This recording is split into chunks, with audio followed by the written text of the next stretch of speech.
వచ్చే types of back pain ఎలా ఉంటుంది? ఎక్కువ మందికి బ్యాక్ పెయిన్‌లో షూటింగ్, స్టాబింగ్, రేడియేటింగ్ పెయిన్స్ అని చెప్పి రకరకాలుగా వివరిస్తారు.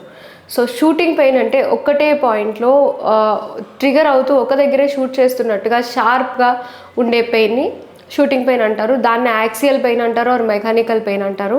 సడన్‌గా మనం ఏదైనా వంగి లిఫ్ట్ చేయడం వల్ల క్యాచ్ అయిన నరం పట్టినప్పుడేమో తిమ్మిరిలాగా జాల్లాగా వస్తుంది. That is what we call radiating pain.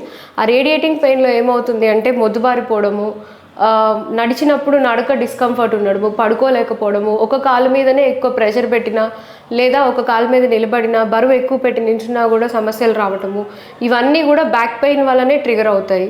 ఇంకొక పెయిన్ ఉంటుంది లోకలైజ్డ్ పెయిన్. ఆ లోకలైజ్డ్ పెయిన్ ఏంటంటే ఆ ఒక్క బ్యాక్ పెయిన్ చుట్టుపక్కల ఉన్న కండరాలకి మజిల్ స్ట్రెయిన్ అవ్వడం వల్ల కానివ్వండి, దాని మీద కంటిన్యూస్గా కూర్చొని ఒకటే యాంగిల్లో వర్క్ చేయడం వల్ల కానివ్వండి, లేదా పోస్చరల్ ఇన్స్టెబిలిటీ వల్ల కానివ్వండి, ఒకటే యాంగిల్లో వాళ్ళకి బ్యాక్ మాత్రమే వచ్చే పెయిన్ని లోకలైజ్డ్ పెయిన్గా కన్సిడర్ చేస్తారు.